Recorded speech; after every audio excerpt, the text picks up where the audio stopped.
Hello students, we will discuss about the borrowing power of a company.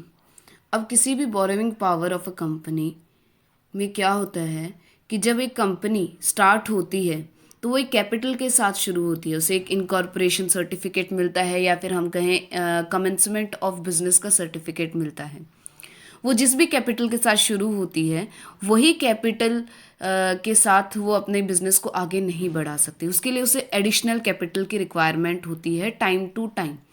अब इसीलिए company को क्या करना पड़ता है, कैपिटल रेज करने के लिए शेयर इशू करने पड़ते हैं। और कई बार हमारे शेयर्स इशू से जो कैपिटल रेज होती है वो सफिशिएंट नहीं होती हमारी बिजनेस को की डेली रिक्वायरमेंट्स को या फिर कुछ फर्दर इन्वेस्टमेंट के लिए। तो उसके लिए हमें क्या करना पड़ता है, लोन लेना पड़ता है। लोन मतलब कंपनी भी बोरो करती है।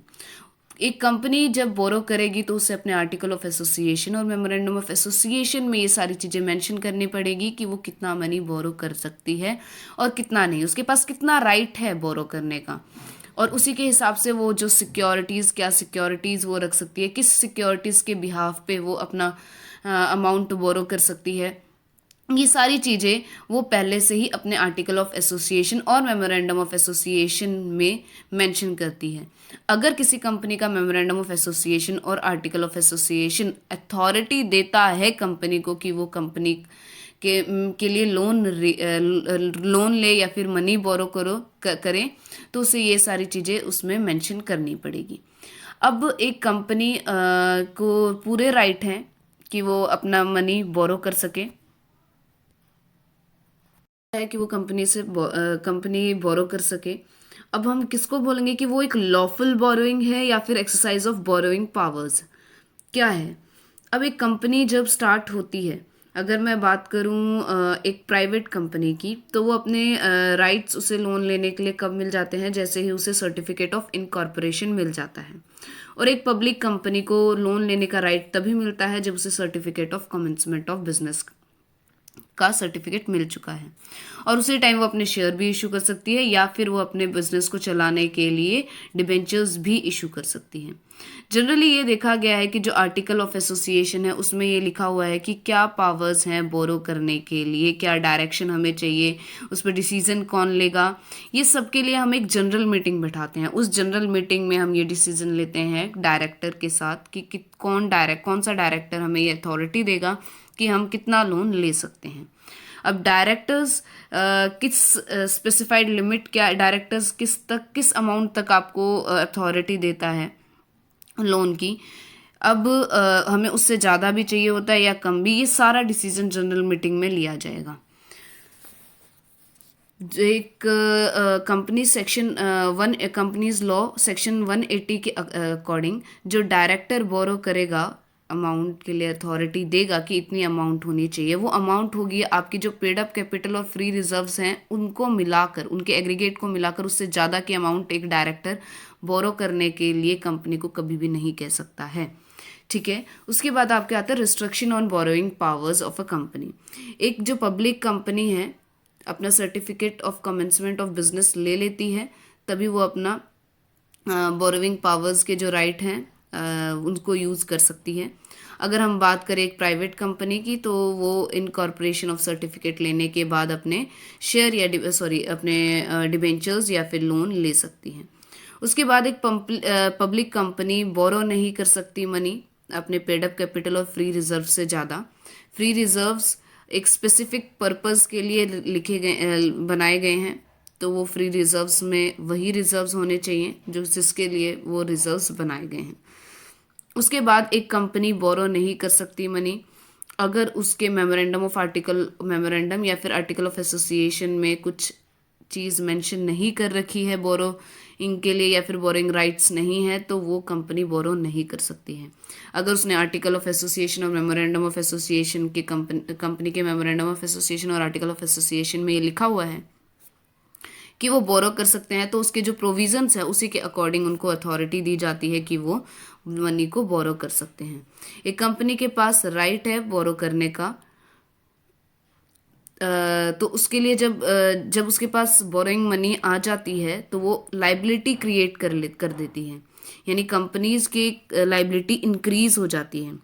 तो कंपनी को ये चीज़ में ध्यान में रख कर देखना पड़ेगा कि उसकी कितनी कैपिटल अनपेड है, कितनी कैपिटल अनपेड है, पेड अप कैपिटल कितनी है, अनपेड कितनी है, और उनके रिजर्व्स कैपिटल कितने हैं, इनको ध्यान में रख कर वो सिक्योरिटी लेती है और उस सिक्योरिटी के बिहाफ पर वो अपनी कंपनी बोरो करती है और वहाँ पर कंपनी की लाइबिलिटी रेज हो जाती है। अब हम बात करते हैं अल्ट्रा वायरस बोरोइंग की। अल्ट्रा वायरस बोरोविंग वो बोरोविंग होती है जो एक स्पेसिफाइड लिमिट से ऊपर चली जाती है।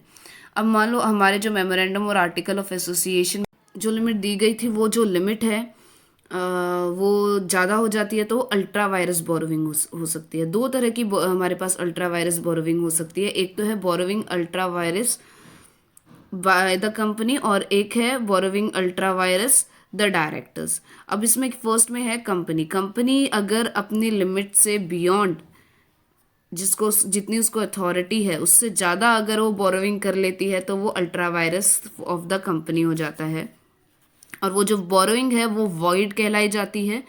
और इसमें किसी भी तरह की गारंटी नहीं, जो भी गारंटी या फिर सिक्योरिटी दी जाती है वो भी वॉइड होती है।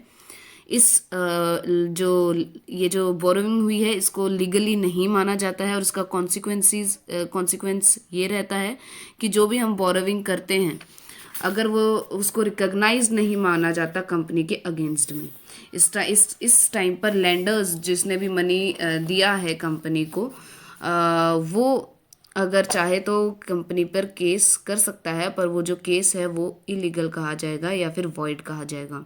उसके बाद हमारे पास जो लैंडर्स हैं उनके लिए क्या रेमेडीज रह जाती हैं कि वो क्या करे, तो उनके पास जो सबसे पहली चीज़ रहेगी वो है आइडेंटिफिकेशन एंड ट्रेसिंग। इसमें लैंडर क्या करेगा, पहले तो ट्रेस करेगा कि मैंने किसको पैसा दिया है, आइडेंटिफाई करेगा अपने मनी को जो उसने लैंड किया है और जो एसेट्स उससे मिले हैं। मान लो एक कंपनी ने कोई भी एसेट परचेज करने के लिए बोरोविंग की थी, तो उसने जो एसेट परचेज किया होगा तो उस टाइम पर लैंडर के पास राइट है कि वो उस एसेट को अपने पास रख सकता है जब तक उसका मनी वापस नहीं आ जाता। उसके बाद है इंजंक्शन में क्या होता है, कंपनी ने अपना जो भी बोरोइंग मनी थी उसको यूज़ नहीं किया है या कुछ भी उसने ट्रांजैक्शन नहीं की है, तो उस टाइम पर लैंडर क्या करेगा, एक नोटिस देगा कंपनी को और अपील करेगा कोर्ट में कि उसे इंजंक्शन के ऑर्डर दिए जाए। इंजंक्शन ऑर्डर में क्या करेगा, कंपनी को रिस्ट्रेन करेगा मनी को स्पेंड करने के लिए।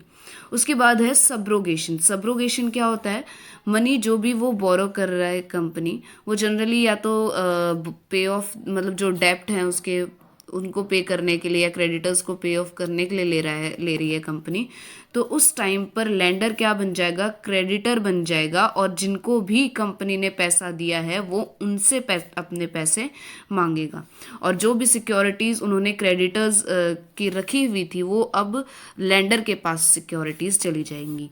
उसके बाद आता है रिकवरी ऑफ डैमेजेस में क्या होता है कि अगर लैंडर को किसी भी तरीके का डैमेज हुआ है तो उसको वो कहाँ से रिकवर करेगा, वो डायरेक्टर से रिकवर करेगा, क्योंकि जो डायरेक्टर ने डिसीजन लिया है वो कंपनी के बिहाफ पे लिया है।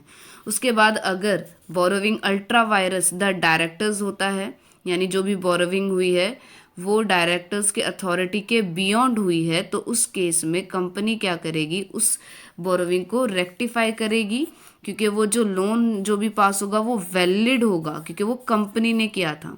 उस केस में कंपनी कोशिश करेगी कि जो क्लेम है क्लेम कर सकती है इंडेमनिटी डायरेक्टर से। तो यहाँ तक था हमारा बोरोविंग वाला पोर्शन। Well, thank you.